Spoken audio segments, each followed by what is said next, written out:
paz do Senhor Jesus, que Deus te abençoe, que você esteja chegando nesse estudo, sendo abençoado, que o Senhor esteja comunicando o seu coração, que Ele esteja te transformando, te moldando, te capacitando para você estar e ser o que Ele desejou para você.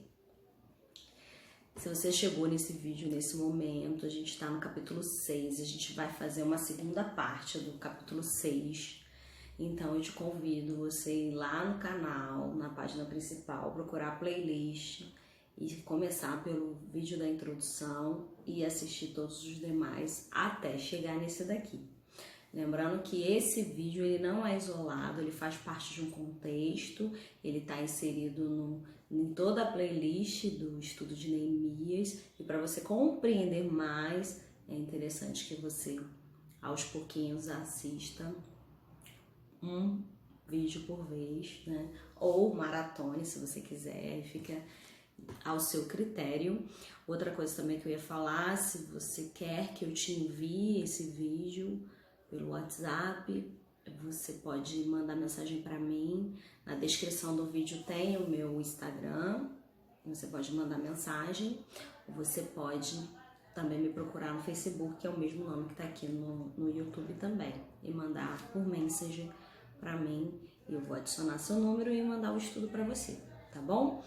E para você ter o controle, uma dica que eu dei, eu até esqueci de dar no penúltimo vídeo, você pode, conforme você ir assistindo, você dá um joinha, apertar naquela mãozinha assim, e aí você vai saber qual que você já assistiu, qual falta, e assim seguir adiante. Isso é algo que eu faço, não por curtida, não por nada, mas para marcar ali que eu vi, né? E claro, quando eu vejo me abençoa, né? Cumpre as duas funções. Nós vamos hoje começar no versículo 4 do capítulo 6 de Neemias. Eu vou ler o 4 e o 5, amém? Vamos lá. 4 vezes me enviaram o mesmo pedido. Eu, porém, lhes dei sempre a mesma resposta. Então Sanbalate me enviou pela 5ª vez o seu moço, o qual trazia na mão uma carta aberta. Esses versículos se complementam o convite que Neemias havia recebido no versículo 2. Ele havia recebido um convite pedindo para que ele se encontrasse com Sanbalate e Gesem. Mandaram esse convite e Neemias responde que ele não pode ir porque ele está fazendo uma grande obra, então ele não poderia parar a obra para poder atender aquele convite, e ele manda mensageiros. Ele manda mensageiros e dá essa resposta: estou fazendo uma grande obra, de modo que não poderei descer, porque cessaria a obra enquanto eu a deixasse ter convosco. Essa resposta poderosa, essa resposta que, se você assistiu o 6 na primeira parte, você vai entender o estou, o fazendo, a grande obra. É muito interessante você assistir o vídeo 6, parte 1, para você compreender essa continuação da parte 2 do capítulo 6. Quando ele fala que ele está fazendo uma grande obra e de modo que ele não pode descer, ele responde essa mesma coisa 4 vezes. Por 4 vezes enviaram o mesmo pedido, porém lhes dei sempre a mesma resposta, até que o inimigo vê que não está surtindo muito efeito o pedido, e ele muda de estratégia e resolve enviar uma carta aberta. Eu anotei algumas perguntas que eu queria deixar para nossa reflexão. Falamos do mesmo modo? 4 vezes enviaram o convite, 4 vezes Neemias respondeu do mesmo modo. Damos as mesmas respostas? Temos uma só palavra? Neemias sempre dava a mesma resposta. Sabe o que isso demonstra? Postura, credibilidade, compromisso, seriedade, e que ele estava falando a mesma coisa. Quando ele tem essa postura e que o inimigo percebe que ele não vai mudar a essência dele, a resposta dele, a postura dele, a credibilidade dele, as palavras dele, quem é que muda? É Neemias? Não. Neemias mantém firme. Não posso ir. Estou realizando uma grande obra. Não posso ir. Estou realizando uma grande obra. Não posso ir. Estou realizando uma grande obra. Não posso ir. Estou realizando uma grande obra.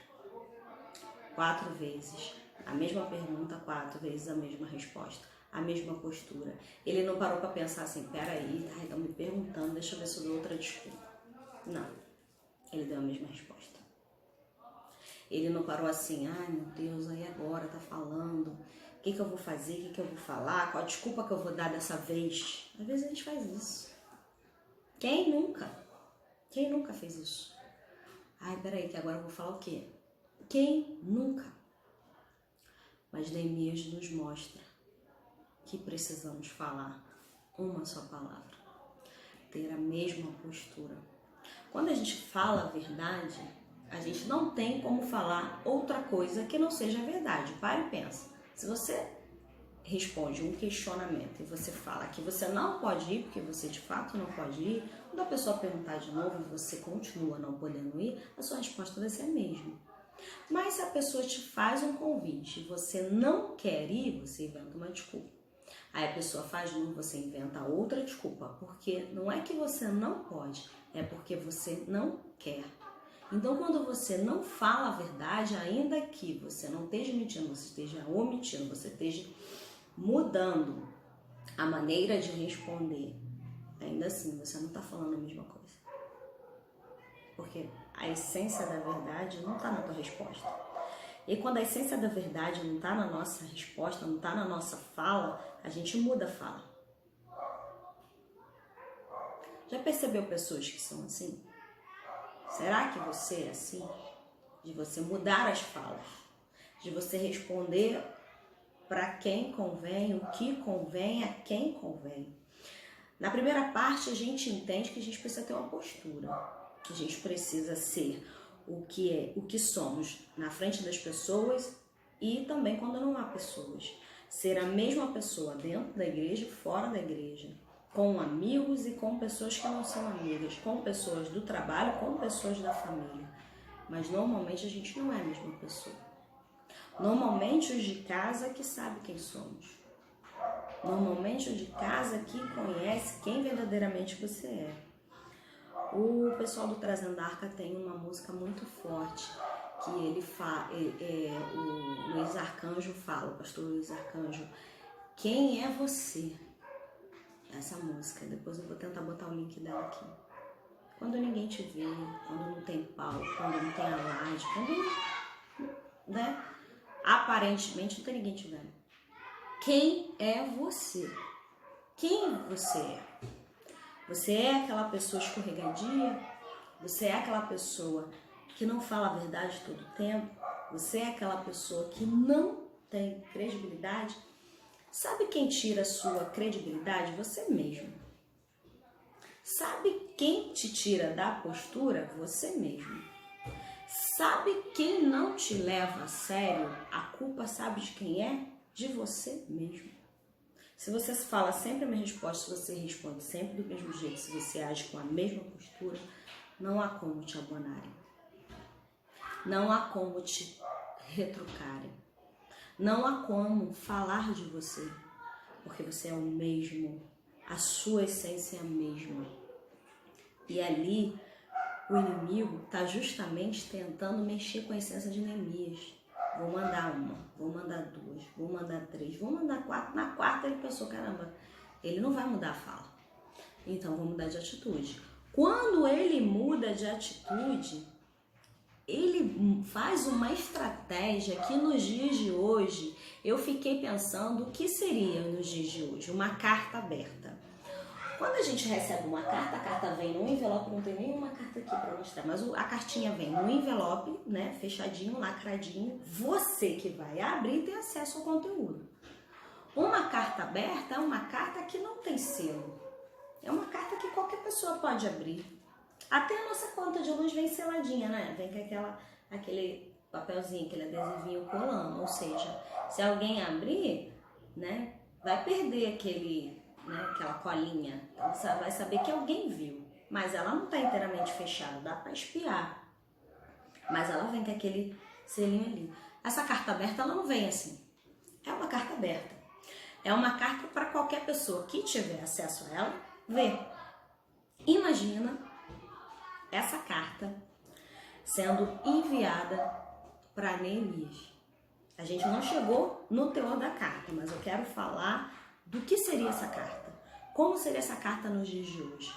Imagina o teu inimigo te mandando um convite. Que você sabe, você já buscou de Deus o discernimento e não provém. Ele manda uma, ele manda duas, ele manda três, manda quatro. Você permanece firme com a mesma resposta, porque em você há verdade. Você tem postura, você tem posicionamento. Você aprendeu com Neemias, desde o início até agora. Neemias só nos ensina que você precisa ter postura. E quando você erra, quando ele emprestou também, apesar de ele não ter emprestado com juros, ele imediatamente considerou, lembra que eu falei? Ele considerou, porque ele sabia que ele também havia emprestado. E reuniu todo mundo e mandou restituir. Então, quando nós temos uma postura e essa postura é correta, o inimigo pode insistir, mas ele não vai vencer. Ele não vai tirar de você aquilo que você é. Ele vai fazer com que você fale, ou seja, aquilo que no fundo você é. Lembra que eu falei, nós não somos perfeitos, mas a gente está na caminhada. Se a gente está na caminhada, se a gente fazia ontem, hoje a gente não faz mais, amanhã a gente vai fazer melhor ainda. Então a gente está nessa caminhada. É pensando nessa caminhada que a gente está seguindo aqui. Essa carta aberta hoje, eu fiquei pensando se seria um post no Twitter. Alguém tweetou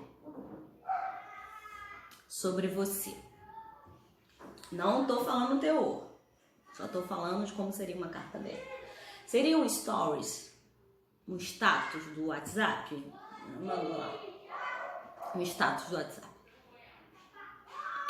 Seria um stories do Instagram ou do Facebook? Seria um post no feed? Seria um post lá no Facebook? O que seria essa carta aberta? Lembrando que é uma carta que qualquer um tenha acesso, vai ler. Então, qualquer pessoa que seja sua amiga, que tenha adicionado você, que tenha seu número, que veja seu status, vai ter acesso. Então, vamos pensar num contexto desse modo, uma carta aberta. Qual o teor dessa carta aberta? Até agora eu não falei o teor, porque o teor a gente vai ler agora. A gente vai ler do 6 ao 7. Do teor da carta aberta, o seguinte: entre as gentes se ouviu e Gesem diz que tu e os judeus intentais revoltai-vos. Por isso, reedificas o muro. Segundo se diz, queres ser o rei deles. E puseste profeta para falarem ao teu respeito em Jerusalém, dizendo: esse é rei em Judá. Ora, o rei ouvirá isso, segundo essas palavras. Vem, pois, agora e consultemos juntamente. Esse é o teor da carta. Você consegue entender o que a carta estava falando? Você consegue compreender as inúmeras acusações de uma carta que não estava selada, que não foi só Neemias que recebeu? Peraí, tá seladinho. Não, uma carta que tá assim, aberta, né? Tem até essa prancheta que eu ganhei da minha irmã e botei aqui, né? Pra não ver o estudo. Uma carta assim, aberta, disponível, que qualquer pessoa pode ler, né? Um status, que qualquer pessoa pode ver lá, mas que tá lá seu nome, tá lá direcionado. Fala dos profetas, que mandou o profeta. Qual a sua postura diante? Qual seria a nossa postura diante de uma difamação desse modo? Se você não entendeu o que está dizendo nos 2 versículos, eu vou enumerar aqui as acusações. O inimigo ouve tudo e acusa Neemias de revolta, de mentiras, quando refere que Neemias queria ser rei, de engano, quando diz que Neemias coloca, paga ou contrata profetas para falarem dele, né? Uma difamação por escrito de maneira pública, já que a carta era aberta. Imagina o burburinho, imagina o disse-me-disse, até que Neemias estivesse com essa carta na mão. Imagina o que essa carta não circulou, porque podem ter sido poucas pessoas que leram, mas as poucas pessoas que leram foram, então imagina o burburinho. É uma coisa também que me chamou a atenção nessa carta, é que quando o inimigo, Sambalate, Tobias e Gesem, eles ouvem e eles decidem mandar o convite, eles mandam um convite pedindo que Neemias fosse encontrar com eles lá no Vale de Ono. Mas eles intentavam fazer mal. Eles mandam um convite. Quando eles mandam a carta, cadê o convite? Cadê o convite? Quando eu mando uma carta, quando eu recebo um convite para o aniversário, para o casamento, é um convite. Dia tal, hora tal, lugar tal, te convidamos, sua presença é muito importante. Cadê o teor da carta? Não era um convite. A carta aberta era algo totalmente oposto àquelas 4 vezes que eles perguntaram. Lembra que eu falei? Perguntou 4 vezes, Neemias respondeu 4 vezes, foi aí que eles mudaram de estratégia e na 5ª vez eles mandam uma carta aberta. Uma carta aberta que não era um convite, uma carta aberta que era uma acusação, que era uma carta de mentiras, que era uma carta de difamação, que era uma carta que não tinha boas intenções, porque não estava selada, não estava marcada, que só era para Neemias receber. Era uma carta que queria difamar quem Neemias era. Então, por onde passou aquela carta? Quem teve acesso àquela carta? O burburinho estava armado, a fofoca estava garantida, simplesmente porque Neemias não quis fazer o que eles queriam, que era parar tudo e ir ter com eles. Eles, ao invés de mandar uma carta convite, podia até ser a carta aberta, mas uma carta convite, eles não mandam. Eles mandam acusações, eles mandam mentiras. Eles difamam aquele que é o líder, aquele que está com a mão na obra, aquele que está pelejando, aquele que está fazendo a vontade de Deus, aquele que está servindo, aquele que está tirando das suas posses e oferecendo ao povo, aquele que está com a mão calejada, a outra também, aquele que saiu do conforto do palácio do rei para ir carregar pedra, para edificar pedra queimada. É para essa pessoa dessa pessoa que eles estão difamando. É dessa pessoa que eles estão falando.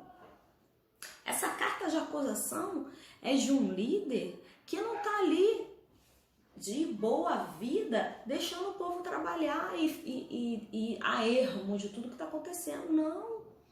É a carta enviada para difamar um líder que estava cuidando, um líder que estava servindo, um líder que estava trabalhando, um líder que ouvi que os meus irmãos ele ouviu. Em todo o tempo do livro de Neemias, a gente percebe que as coisas acontecem pelo ouvir. Todo tempo, quando Neemias ele ouviu, lá no capítulo 1, foi da mesma maneira. Ele não viu, ele ouviu, ele ficou sabendo da notícia. E sabendo da notícia, ouvindo a notícia, ele mudou de postura, ele pediu ao rei, ele fez aquela oração e tudo aquilo que a gente já estudou até agora, que se eu falar, eu vou me alongar muito. A gente percebe que é o ouvir. E agora, falam dele. daquele que está trabalhando, daquele que está pelejando, daquele que está enfrentando, daquele que está vendo o povo sofrer, daquele que está vendo que o povo tem fome, daquele que está tirando do que é seu e servindo, daquele que está realizando uma grande obra. Uma obra que não é só uma reconstrução do muro, mas uma reconstrução de identidade, uma reconstrução de princípios, uma reconstrução e mostrando uma vida de oração, mostrando uma postura. Ele não está ali fazendo o que ele quer, ele está ali fazendo o que o Senhor o chamou para fazer. Estava no coração dele o desejo, ele só estava ali fazendo a obra, ele só estava ali arregaçando a manga. Ele não estava lá sentado mandando. Eu e os meus moços estamos, a gente lá no capítulo 4 termina assim, que ele estava lá pegado na veste, pronto a todo tempo, para se levantar se fosse guerrear, para se levantar, para trabalhar, para carregar. É para esse tipo de pessoa que essa carta chega. E se você não tem essa postura de Neemias e você recebe uma afronta, como você reage? Imagina Neemias sabendo que não tinha o que abonar-se. Ele tinha uma postura, ele respondia a mesma coisa. Ele, quando viu que ele estava errado, considerou. Sabe qual foi a resposta de Neemias? Vamos ler, 8 e 9. Mandei dizer-lhe, de tudo que dize, coisa nenhuma sucedeu. Tu, do teu coração, é que inventas. Que ousadia. Continuando. Porque todos eles procuraram atemorizar-nos, dizendo, as suas mãos largarão a obra e não se efetuará. Agora, pois, ó Deus, fortalece as minhas mãos. Amados, quando eu li essa resposta de Neemias diante de uma afronta, de uma carta aberta, de algo que está público, como eu falei, um post no Twitter, um status, mas está direcionado a você, tem lá teu nome, tá lá para te difamar. Um post no feed, um stories do Instagram, né? Tá lá, público. Uma carta aberta, com mentiras, com acusações. Como nós responderíamos? Que maturidade, que discernimento, que postura, que líder, que homem, verdadeiramente um homem de Deus. Como ele responde? Ele desmente tudo que foi dito e ainda responde com autoridade, porque na vida de Neemias não havia brechas. A gente leu lá no 6:1, não havia brecha alguma, não havia brecha. Então, uma vida íntegra, de postura, que não há brecha, não há do que o inimigo te acusar. Ele pode inventar mentiras, mas a mentira não vai prevalecer, porque a sua vida é uma vida de verdade. Por isso a verdade é nua e crua. Porque, não sei se você conhece a história, né? Vou tentar falar rápido, né? Diz, né? Todas as pessoas inventam uma história, mas eu achei muito interessante, né? A verdade e a mentira se encontram. A mentira faz um convite à verdade para ir tomarem banho numa fonte. Vão as duas.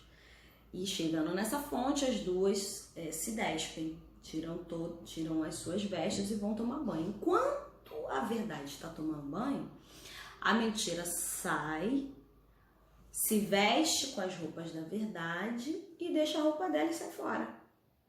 Quando a verdade percebe que a mentira vestiu as suas roupas e saiu, a verdade vê as roupas da mentira, vê que está nua, e o que ela vai fazer? Ela vai se vestir de mentira?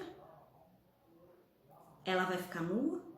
E aí diz a história que a verdade saiu a ermo, procurando as suas vestes, completamente nua, porque ela não se sujeitou a vestir as roupas da mentira.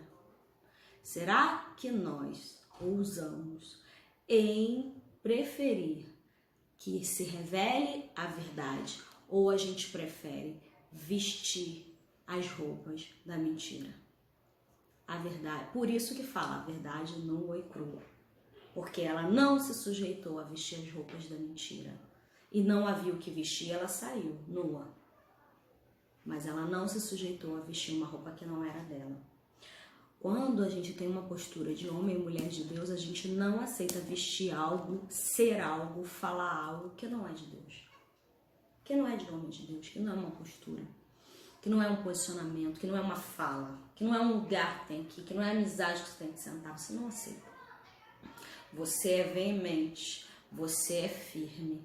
E porque você é desse modo, você tem uma autoridade para você arguir com aquele que fala mal, com aquele que levanta o mal, com aquele que te difama publicamente.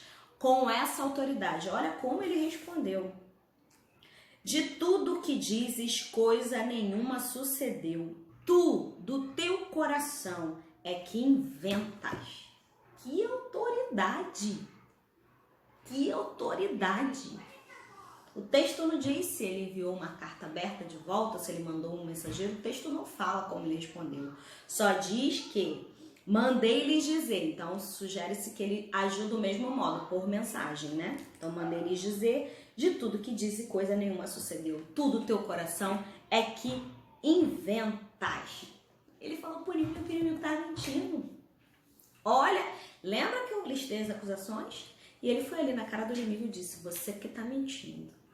Tu, do teu coração. Por que do coração? Porque é do coração que procede os desígnios. Se o nosso coração está cheio de mágoa, de rancor, de ódio, de coisas, de sentimentos ruins, a gente vai fluir essas coisas. Se intentas do teu coração. Do teu coração. Então, como está o nosso coração? O coração como é que se fala? É terra que ninguém pisa, né? É algo que... E Davi pedia para Deus esquadrinhar. Olha que coisa poderosa. E olha como a gente tem que ter muito temor, pedir para Deus esquadrinhar o nosso coração. Ver se em nós algum caminho mal. Senhor, vê meu coração. Talvez você não fale, talvez você não posicione, mas talvez teu coração esteja cheio, repleto de mal, repleto de angústia, repleto de mágoa das coisas que as pessoas te fizeram, te fazem, te subestimam. Talvez o teu coração esteja eliminado de coisas que não são do Senhor. Talvez o teu coração o que está no teu coração está fluindo pelos teus lábios, ao invés de fluir palavras de vida, de verdade, está fluindo palavras de mágoa, de rancor. No nosso coração flui. O que está fluindo de você é daquilo que você está sendo cheio. E nós somos humanos. Há em mim muita coisa ruim, o meu coração intenta muito, mas o que a palavra diz? Que a gente tem que levar os nossos pensamentos cativos. A gente não tem que deixar sobrevir. Nós, seres humanos, fica muito daquilo, bateu, levou, fez, vou fazer, vou dar o troco. A gente quer dar o troco. E a gente alimenta o nosso coração com esse troco. E sabe para quem faz mal? Para você. O que te fazem, entrega na mão do Senhor. Deixa Deus tratar, porque Ele vai tratar. Não há o que você faça, diga, lance palavras, lance murmurações. É algo que a gente tem que pedir para Deus trabalhar. E aí a gente vai vendo como o nosso coração está corrompido. A resposta que Neemias deu, tu que intentas do teu coração. Tu que intentas do teu coração. O que tem no nosso coração? O que está fluindo dos nossos lábios? O que? O que teu coração está ali ruminando, né? O nosso proceder tem que ser digno. Nós precisamos ser pessoas dignas, de posturas. Não temos que ter o que temer, mas para isso tem que haver um posicionamento. Lembra que eu falei que a parte do posicionamento seria muito importante? é importante para a gente saber responder, a gente saber arguir contra as astutas ciladas do diabo, porque ele vai vir, ele vai falar, ele vai fazer, ele vai twittar, ele vai botar no status, ele vai mandar mensagem, ele vai colocar público, ele vai te difamar. E qual a tua postura? Tu que inventas do teu coração. Tu que inventas. Não. A gente não pode querer, se levantam mentiras, a gente querer lá ficar batendo boca. A nossa bateção de boca com quem tá falando mal não vai dar em nada. Porque quem vai falando mal vai continuar, aí vai te tirar do sério, porque você vai ficar. E aí uma briga dá o quê? Ela vai aumentando, um aumenta o tom, outro aumenta mais, aí você vai botar vai responder, vai botar uma figurinha, vai botar um bannerzinho no teu status, vai ficar um vendo o outro, isso vai resultar em quê? Em mágoa, em coisas ruins. Sabe aonde? No teu coração. No teu coração. E aí como vai fluir de você coisas boas se o teu coração tá só? Tu que intentas do teu coração. Tu que inventas. Ou seja, o coração deles totalmente repleto de coisas ruins. Por apenas ouvir. Nem foi ver. Ouviu. Nem estão indo ver o que você tá fazendo, não. Estão ouvindo. Não estão vendo, não. Mas estão ouvindo. E por ouvir, se incomodaram e se levantaram. Então não deixa que o teu coração deixe. E também não pegue a roupa da mentira e vista para poder arguir. Não faça isso. Quando o nosso proceder é digno, não há o que temer, pois não há o que nos acusar.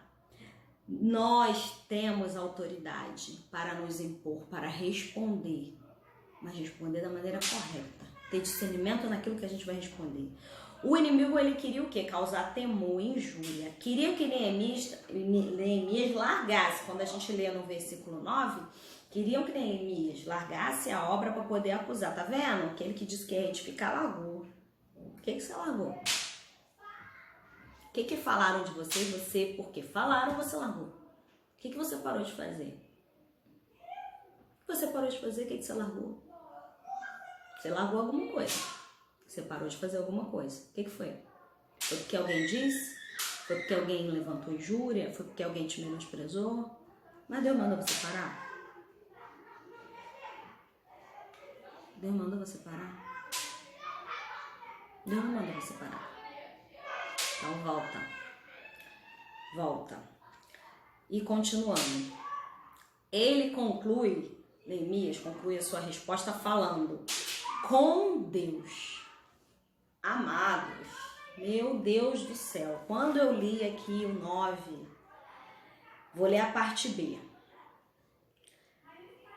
Eles queriam que Neemias largasse a obra. Olha o que Neemias, na parte C, na verdade, do versículo. Olha o final do versículo que fala: agora, pois, ó Deus, ou seja, uma oração, fortalece as minhas mãos. Amado. Quantas vezes a gente é afrontado e a gente pede para Deus fazer justiça? Quantas vezes a gente é afrontado e a gente pede para Deus tratar? Quantas vezes a gente é exposto de maneira vergonhosa? Quantas vezes a gente é submetido? Quantas vezes a gente é envergonhado? E ao invés de a gente pedir para Deus fortalecer as mãos, porque a gente está numa obra, então a gente precisa ter mãos fortes e firmes para continuar, a gente pede para Deus fazer justiça. Meu Deus, isso foi tão tremendo. E eu vou ler o que eu escrevi. Ele conclui sua resposta falando com Deus: fortalece as minhas mãos. Ele não pede mal ao inimigo, ele pede para si mesmo força. Muitas vezes perdemos tempo pedindo que Deus julgue o outro, enquanto deveríamos pedir que Ele nos fortaleça. Não perca tempo pedindo para Deus julgar seus inimigos, falar dos seus inimigos, ver de quem te afronta, de repente um filho que te responde, de repente uma filha que te responde, de repente um familiar, o patrão, um amigo do trabalho, eu não sei. Alguém tá te afrontando aí, você fica, Senhor, toma fulano, justiça. Enquanto a nossa oração deveria ser, Senhor, nos fortalece. Esses dias eu coloquei eu tenho colocado prints de versículos lá nos stories do Instagram e do Facebook. Não consigo usar status do Zap não, me perdoe, porque eu não assisto, então eu não coloco. Mas no Instagram e no Facebook eu coloco. E eu coloquei uma essa semana que falava de suportar. Encaixa-se perfeitamente aqui. Ao invés de pedir pro Senhor aniquilar, às vezes pede até para Deus levar. Senhor, me tira dessa peleja. Leva, Senhor. Trata e leva. Resolve essa questão para mim. A palavra diz que o amor tudo suporta. E a gente deveria pedir para suportar. Suportar. Aqui ele pede para que Deus fortaleça as mãos dele, porque a obra, além de ser a obra da liderança, né, do alimentar, do resolver as questões. Lembra que eu falei que ele era governador dali daquela localidade, daquela obra? Ele também estava ali com as mãos dele. E o que ele precisava que o Senhor fortalecesse? As suas mãos. Fortalecesse o trabalho das suas mãos. Era um trabalho braçal. Era um trabalho, uma mão no instrumento do muro, uma mão, a espada. Era um trabalho que exigia esforço. E ao invés dele pedir para Deus aniquilar os inimigos, ele simplesmente pede para que Deus fortaleça as suas mãos. Que lição poderosa desses versículos. E eu encerro aqui. E eu quero que você faça uma oração e peça para Deus que fortaleça as suas mãos. Hoje nós aprendemos como devemos orar. Ó Deus. Agora, pois, ó Deus, fortalece as minhas mãos. Senhor, fortaleça nossas mãos. Fortaleça-nos. Nos dê firmeza, nos dê coragem, nos dê posicionamento, nos limpe, nos molde, trata conosco. Somos nós que precisamos ser tratados. Que você faça essa oração, que você mude essa postura. E nós nos vemos no próximo vídeo. Em nome de Jesus.